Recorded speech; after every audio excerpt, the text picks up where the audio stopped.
What's up, y'all? It's me, Tasha C. And tonight, also 3:18 a.m. in the morning.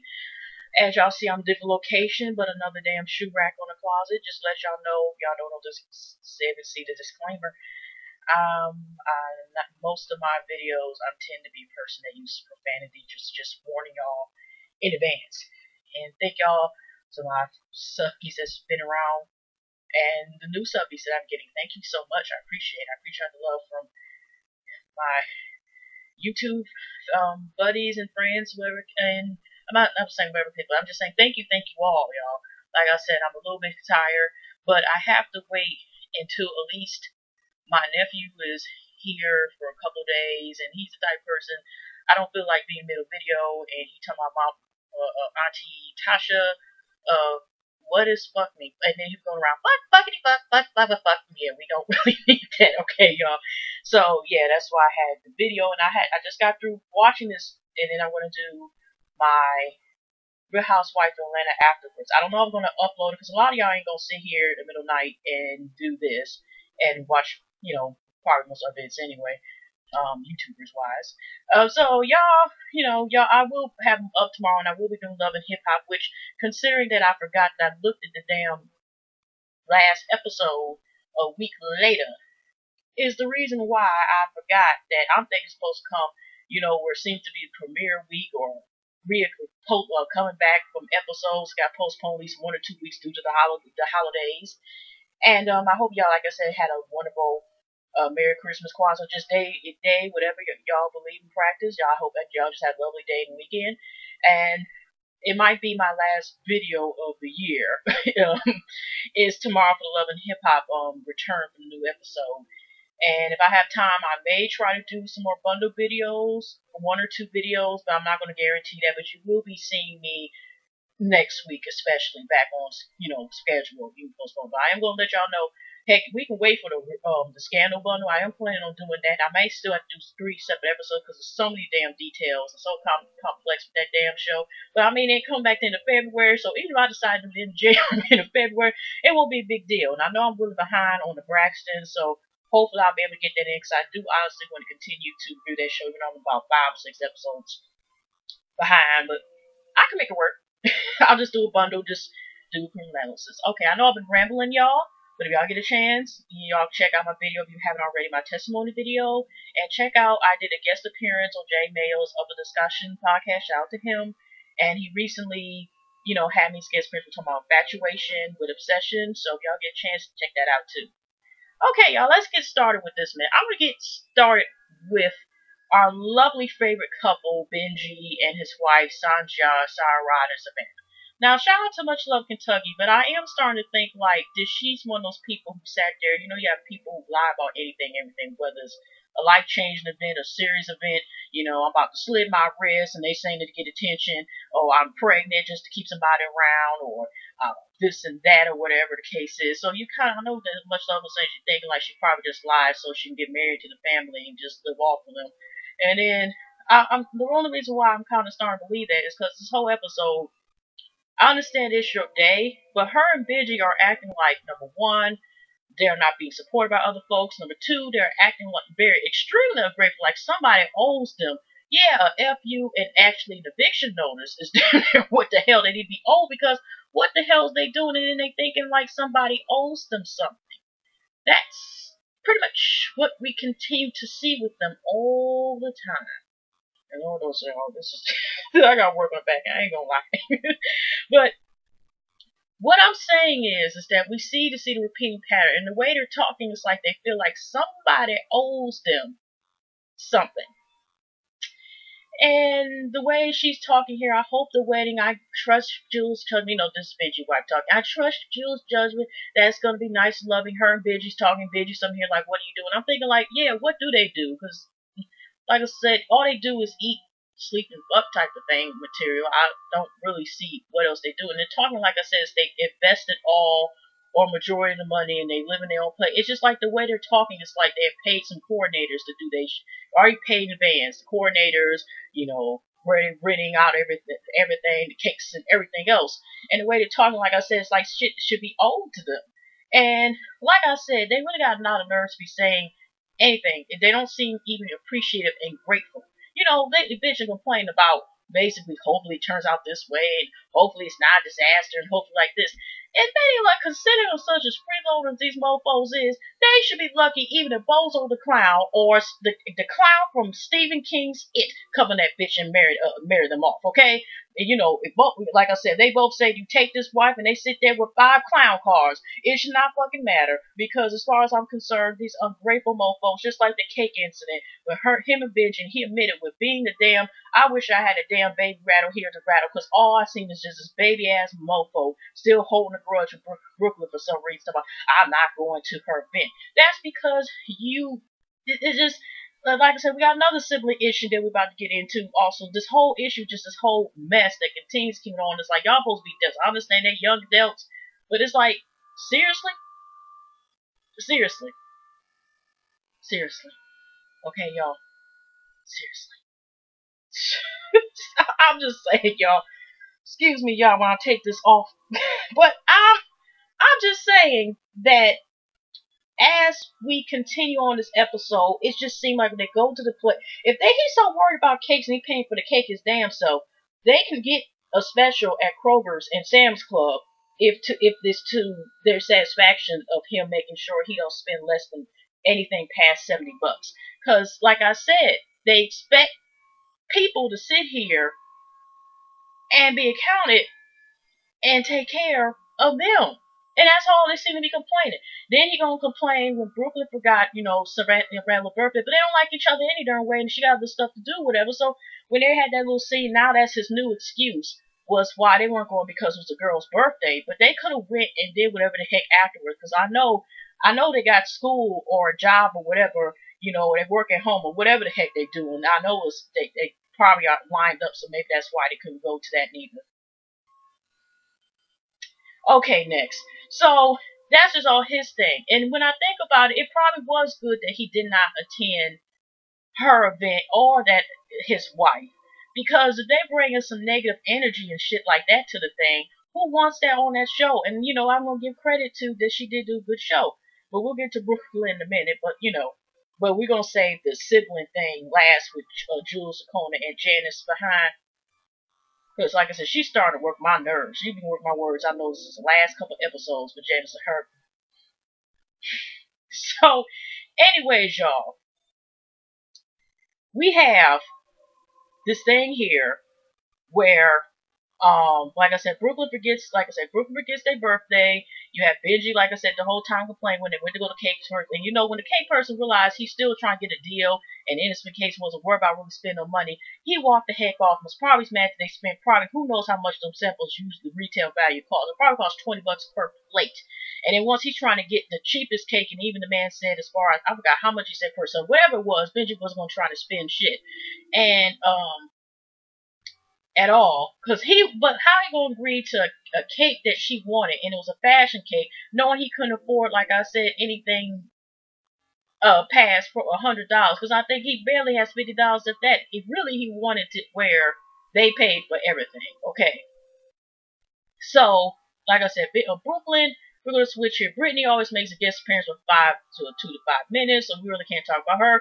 So Irene depends what day was she's usually complaining, because again, with Brooklyn, they were talking again that again about, I guess her behavior, and Ben again was like, let it be or whatever, which is true. It's like, Cyrene, you don't want the skeletons come out your closet, because there's a skeleton saying hello, sticking out like this, coming out like this. So she needs to be careful, because she know damn well, for what we found out later on, she probably did as much as the mama or more than the mama already. Okay, let's just hope it is not on Flip or anybody's iPhone cam. Okay, next. So let's get into this thing. Like I said, Brooklyn ended up doing a good show. She brought, kind of seen the process. She asked her father, to perform. Her father decided that he realized he does need to support her, not just financially, but emotionally and business wise, whatever, the whole 9 yards, right? So, anyways, y'all, we sat there and seen the process. But I do believe, shout out to Mike B, he's the only one who sacrificed himself, if I didn't already say so. Like I said, it is 3 something in the morning.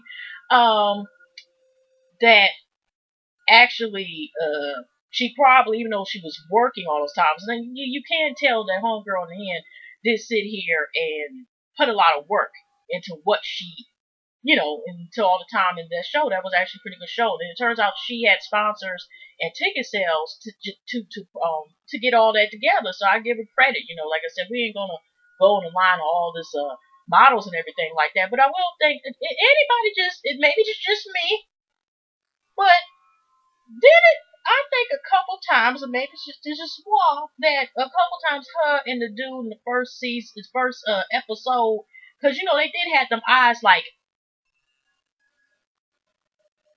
yeah, y'all read, y'all can read what the heck I just said, but they did look like they had some type of chemistry, and we're not talking about that subject in science, And it just seemed like it just cut, and you never heard anything else about her talking to the dude. But, it might have been a couple times that, Miss Brooklyn might have had, in between some afternoon delights. Okay, that was an old word, but I mean, she probably did a couple times. I believe she did put a lot of long hours and stuff like that, and because what she did, I'm just saying, because it is kind of weird if you think about it, how the boy, which is not, we heard about Josh, Cyrene's friend with benefits, and everything else, but we never heard anything else about the dude.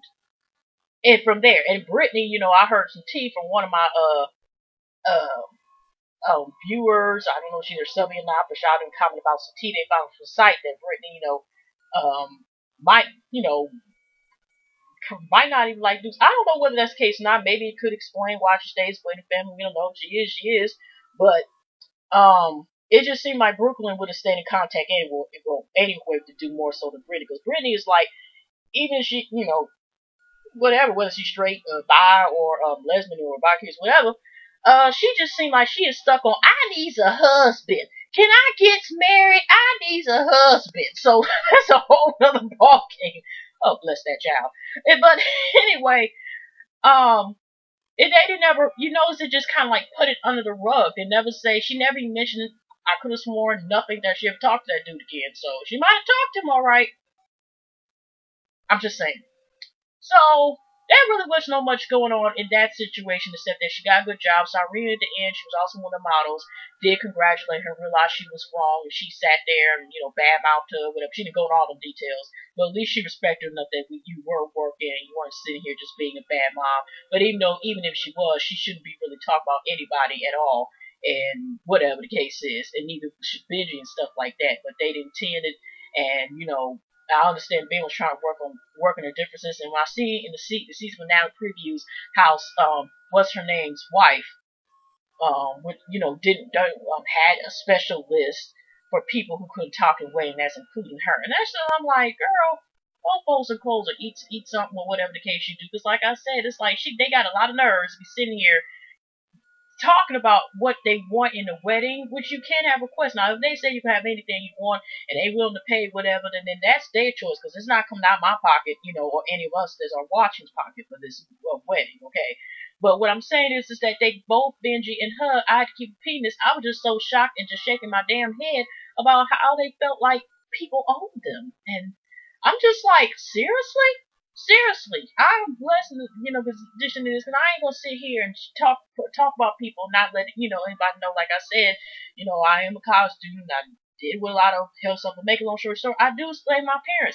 I'm not sitting here bragging about it, nothing like that. But I'm not sitting here and sitting on my parents neither. And nor do I feel like they owe me anything. It stopped when I got 18. You see what I'm saying? But it just people who think like people owe them the world. The world don't owe you shit. So, anyways, y'all, then I do baby out like I said, I gotta get doing it, but it ain't like I'm sitting on my ass, y'all. I'll tell you that much, okay? I don't sit there. We ain't about to get into, like I said, I'm the babysitter and stuff like that too. It's not to bring that up, but I'm just saying this. It's like y'all, do you even play a game on the iPad with Diamond? I mean, it's just like I said before, he has no interaction with Diamond, and I do believe he's spying making the baby pay because of whatever grudge he has with Brooklyn. And it could be also, like I said, I have a theory about Brooklyn sat there, probably checked the shit out of what's her name, and probably since that whole thing of thinking like possibly that she might did a fake pregnancy in the family. Because like I said, if it's that petty, even if it's from childhood or teenage years, and y'all dealing with grown up things now. Y'all, he's married, she has a daughter, and it's just that the fact is, the way they come at each other is sad. And the way he even comes to her is sad. And it's like, you won't want to treat your Savannah or some River, whatever her name is, you won't want nobody to disrespect her. And then the wife, as far as I'm concerned, is lucky that Brooklyn don't take the this. She just lucky because it seemed like she be crossing the line and whatever the case is. But what the heck is she doing? What is Bitchy doing? Remember the comic, if y'all seen, Brooklyn ends up saying something like, she's going to get him a gift since she remembered about the birthday. He making a big deal because she didn't remember about the birthday. And of course, I forgot to mention about Ben, letting her know, well, you forgot my birthday or your mom's birthday or somebody's birthday he was talking about. But he up here again when she said, something along the lines about she thought they were coming or something. I forgot, okay, because that's how the show rolls. But I remember he got the nerves and audacity to sit here and say some comment. The only way I would go, because no, he ended up telling Brooklyn that he's not going because of her birthday. Now I'm seeing a check. Why your punk ass gonna say what you said to your wife when you know your damn well your ass was gonna get no damn cake? You probably couldn't afford a goddamn sample that their ass was giving you and shit. So, but I'm just saying is that he sat there and like I said, going to say the comment about the only way I would go to her hair show is only if she would pay for me and Savannah's dinner. Yeah, I'm saying her name on purpose, but shit, who cares? It's really irrelevant. Was to pay for me and my wife's dinner and pay $300 for DJ and dude, go somewhere, go to sleep. Take a nap. Go to sleep. Close your eyes, count some sheep or some shit. Okay, now, the main issue I want to talk about this episode is this whole thing with Janice is getting on my goddamn nerves. I mean, Jules, also known as Cuba Zirconia on some occasions, they're trying to, besides, I know she was up here playing out she wants black ballerinas. Obviously, she talks to Phaedra, who really obviously was a fan of that season when Phaedra made her appearance with all the ballerina schools that attended her baby shower and stuff like that idea for the wedding, and then she wants to get some dubs. And I first was concerned about the dubs being dyed because I didn't know if they dyed dubs, and I don't know if that was said, but they actually do dye the dubs in different colors. And even though they're saying this is kind of like Jules' idea and stuff like that, of course Janice, who has to keep going with her, even though she can't stand Jewel, and she continues to go to a lot of things with her willingly. Now, if there is a problem, usually people you're around, unless just family business or certain situations, usually you tend to stay away a little bit more or you're more resistant, but she willingly continues to go to a lot of places, and then she sits here in her confessional with her valley voice, I'm just going here just because I just wanted to go here and go to this place because I'm trying to make it out here because it is set up, but it's my niece thing and my how thing, or because of the food, or this excuse, or because my mom whispered to me on a piece of paper, because the mom don't talk and shit. Did y'all notice that? She, like I said, she only said the 4 or 5 times we've seen her in scenes. We've seen her quite a bit, and she has not said anything past would you like to dress. And I know I said this in my bundle, my last review of this, I'm just letting y'all know. So she's just like this. It's excuse every time. You cannot stand these people. Like I said, unless you're at an event that you run into, like y'all at the mama's house, y'all run into stuff like that. She continues to be riding quite a bit for her to have so much of a problem. Okay. So, anyways, we go into this thing of she decides, they're at the farm, they want to mess with some roosters. This is the time when she tried when Miss Jewel wants to get some doves. And she wants 12 doves, something like that, and they're going to this exotic animal habitat or something, right? Even though the only animals that I've seen were birds. I mean, some of them are exotic, but I don't know why I was suspecting some damn reptiles, some lizards, some shit or whatever, some white tiger in the back about to jump at your ass and stuff in the cage somewhere, you know. That's what I was expecting when I seen exotic animals. I just seen a bunch of birds. I just thought if it was just dealing with birds, then it would say exotic birds or birds habitat. But okay, then we'll work with what we got. So, anyways, she's there and they're talking about a farm, and I know the man that was there or who owns this house slash sanctuary slash farm, wherever the hell this place is, was very uncomfortable because Janice is supposed to get a farm, and then her, you know, then she says about Julie, she asked her, Willie, I think she said something, are you gonna come visit me at the farm? Now this is Janet asking, okay? And then when she sits there and Jules says, okay, I'll just hop on the stairs, but it's boundaries. And then we find out later on, because we fast forward, she's just like, it's boundaries. But she's just like, okay, you can come over to my house or something like that at the park. But like I said, Janice, with me, is like almost pulling this card that I want to be the victim, but yet you continue to go over there and continue to let yourself be a victim. Are you wanting sympathy from the viewers and other folks that really are probably sick and tired of your ass too? Like, I'm starting to get sick and tired of you, okay? Get help and get Jesus. So anyway, so we go to the therapy sessions, and this is the main part I wanted to talk about. We'll just fast forward. You know, they still at arms, or they didn't really say anything, you know, at, of course, the fashion show or whatever, blah, blah, blah. Okay, let's get to the main part that I want to discuss, my last part of this review. And, we sat here, and here she's in the therapist's office, and I have to agree with Mrs. Jules Jacoby Zacone, the other sister, JJ. I'm just gonna call her J. It's too many damn J's. Well, I mean, I forgot what her name is. Just we're gonna call her J, second J, Miss Second J. Again, they have a therapy session. I do find it was kind of weird that Jewel and the other second Mrs. J wanted to sit here and get a, you know, a matching ensemble outfit. You know, like we're going to a ladies' night of town or some event. This is therapy, y'all. I didn't know we were supposed to coordinate, but okay. This is Jewel and second J. Okay.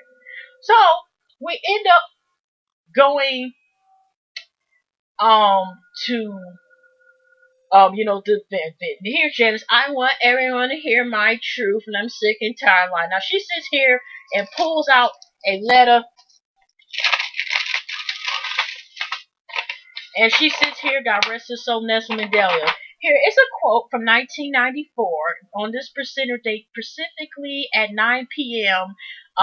Eastern Time, because they are from Detroit too. I found out officially of this Eastern Time, and it was location that street northwest of this street here. Let's say Illinois. There's a street in Detroit, y'all. I mean, I don't know what's out here, but that's one of the streets. Illinois. And it was December the 18th, and we went past 5 bushes to the right. And here I like to say a quote about the chances of the world and everything else of finding and knowing your truth.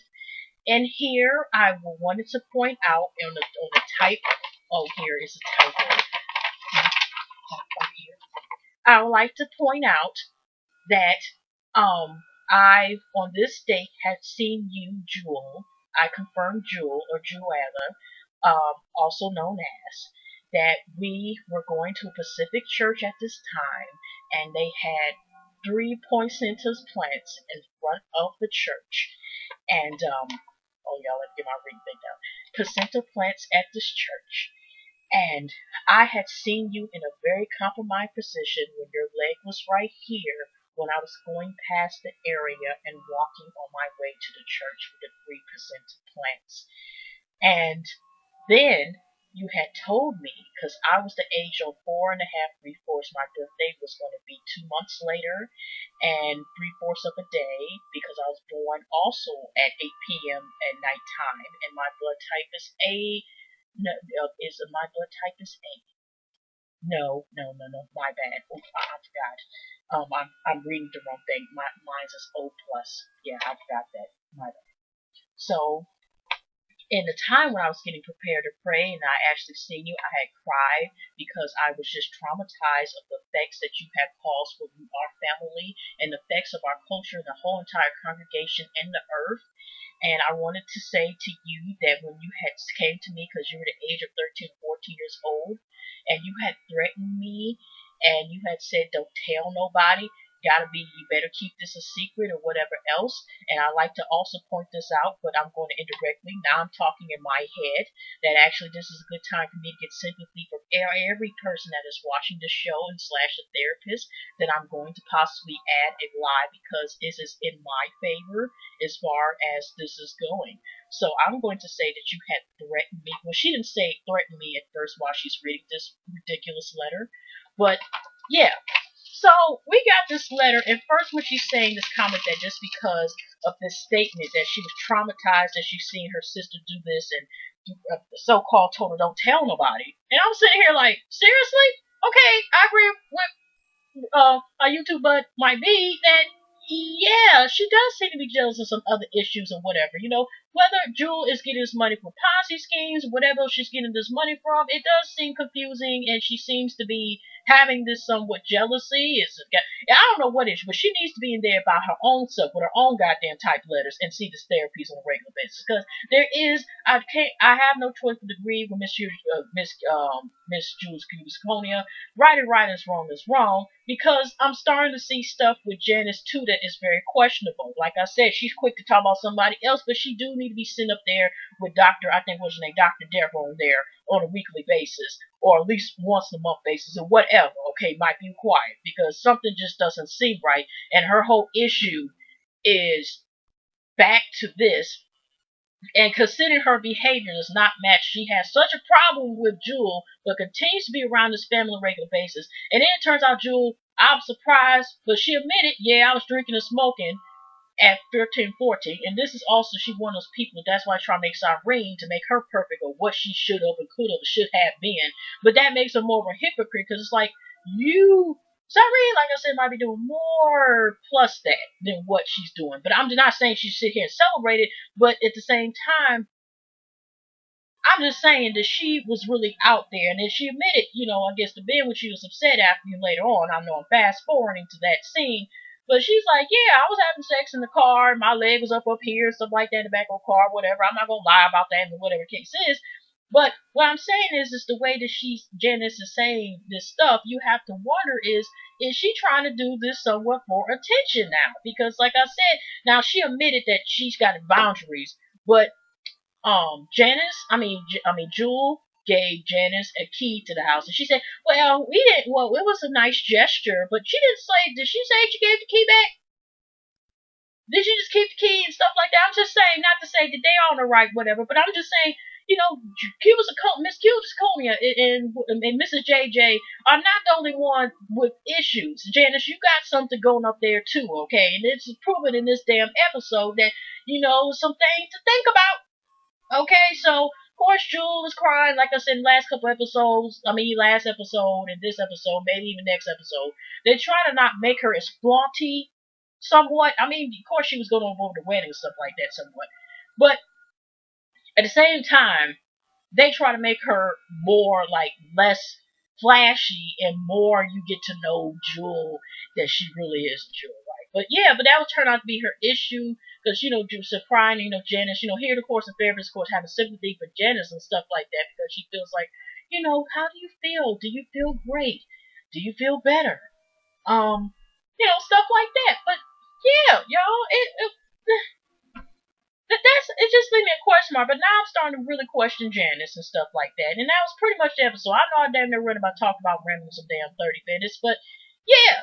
Okay, y'all, I'm about to get and film my Real Housewives review. So y'all have a lovely evening, and like I said, I'll be probably uploading this tomorrow, along with I'll be doing my review for the Love and Hip Hop, but it probably won't be till later on, because like I said, babysitting, I ain't got time to be worried about I ain't got time to be worried about a child 4-year-old coming in here and watching me during my review. So yeah, y'all. So I will see y'all in the next episode. Thank y'all. Love y'all. See y'all next one. Have a pleasant week, pleasant weekend, blah blah. I don't mean blah blah, because I'm tired. Alright, see y'all. Y'all take care. Bye bye.